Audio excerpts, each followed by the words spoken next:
Mesdames et messieurs, bonsoir et bienvenue à cette nouvelle édition de Direct. Aujourd'hui, nous célébrons avec vous, ainsi qu'avec tous les Égyptiens, le 12e anniversaire de l'annonce ou de la publication de la déclaration avancée par les forces armées 12 ans auparavant d'un communiqué annonçant une nouvelle ère, annonçant une nouvelle phase transitoire.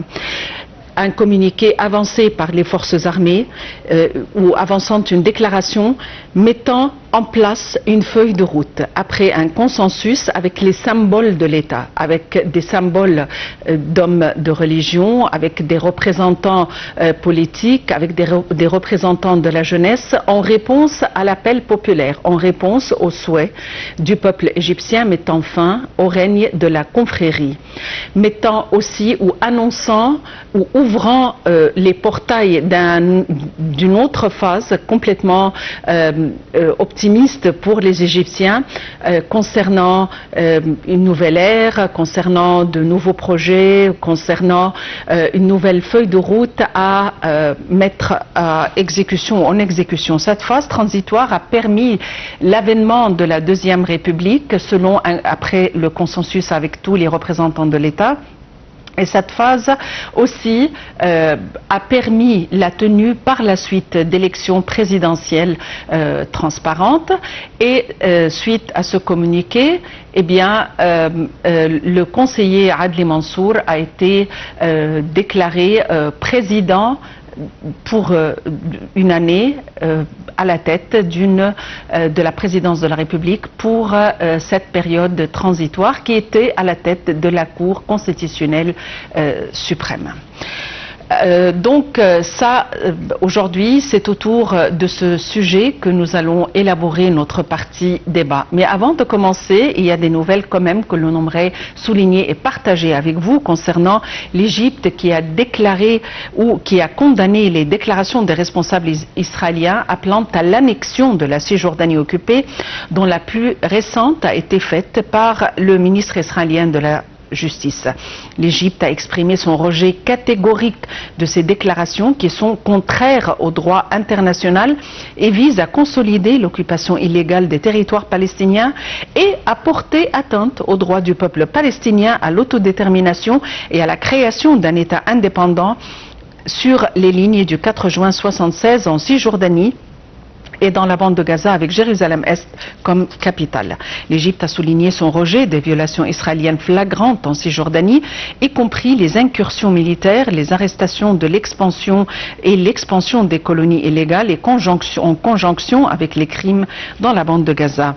L'Égypte a aussi appelé la communauté internationale à intervenir immédiatement pour mettre fin à ces violations flagrantes contre le peuple palestinien et a souligné la nécessité d'efforts concertés pour réaliser les aspirations du peuple palestinien, en particulier la création d'un État palestinien indépendant avec Jérusalem-Est comme capitale. Il faut dire aussi que de son côté, le secrétaire général de la Ligue arabe, Ahmed Aboul-Gheit, a condamné les déclarations du ministre israélien de la Justice appelant à l'annexion de la Cisjordanie, profitant de la conjoncture actuelle, les qualifiant de dangereuses et irresponsables. Aboul-Gheit a souligné que l'annexion de la Cisjordanie occupée constituait l'un des objectifs de l'extrême droite en Israël, ce qui risquait d'enflammer la situation dans la région. Il faut dire aussi que les premiers secours de la bande de Gaza ont rapporté jeudi matin la mort de 69 personnes dans des opérations militaires israéliennes en pleine discussion de part et d'autre pour un cessez-le-feu qui divise le gouvernement en Israël.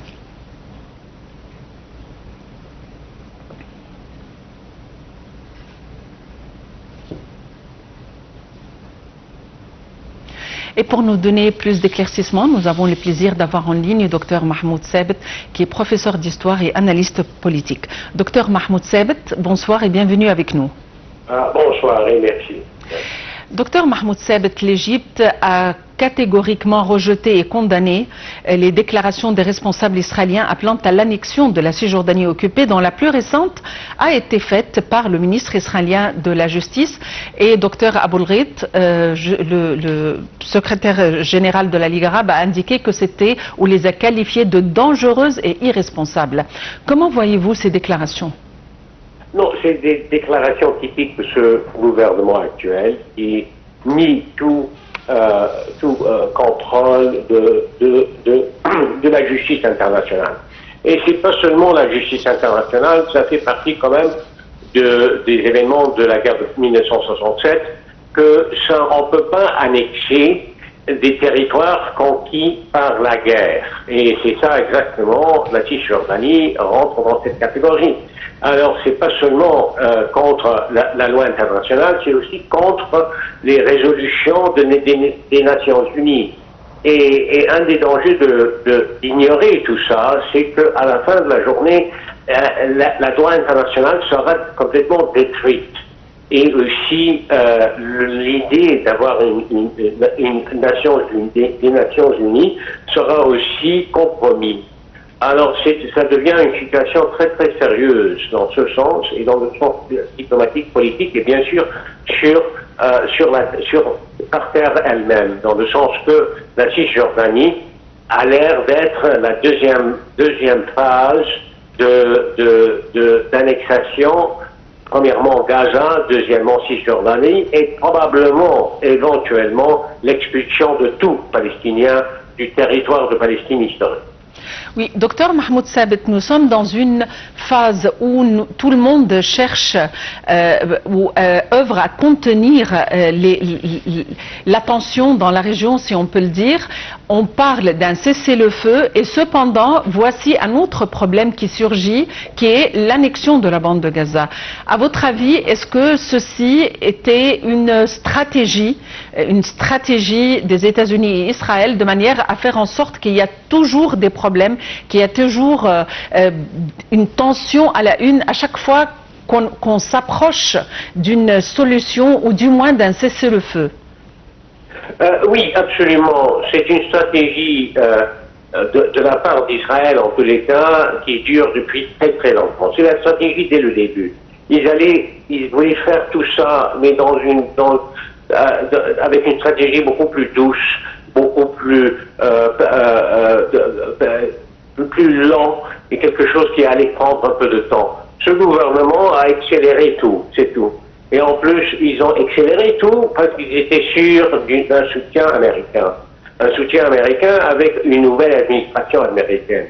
Et c'est plutôt ça que nous sommes en train de voir. Et bien sûr, à cause de ça, les États-Unis deviennent complices avec Israël sur cette stratégie.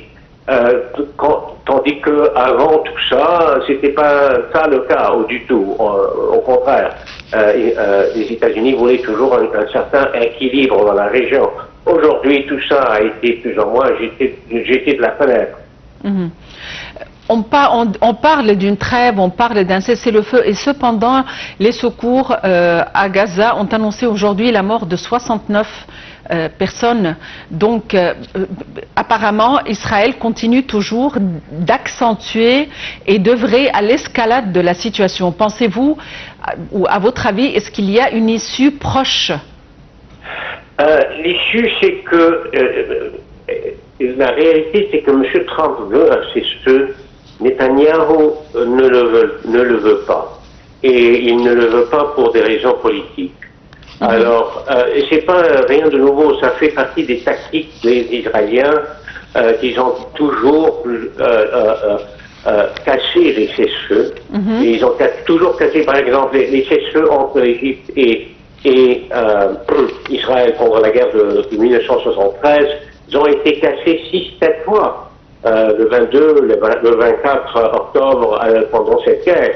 Alors c'est rien de nouveau. Les Israéliens utilisent un cessez-le comme une stratégie de guerre et pour leur avantage. Alors la seule façon de arrêter, d'avoir un vrai cessez-le, c'est d'avoir une vraie pression sur Israël sur ce cas. Docteur Mahmoud Sabit, vous êtes professeur d'histoire et analyste politique. Merci d'avoir été avec nous aujourd'hui. Donc, tout de suite, nous allons aborder notre sujet tout de suite après la pause.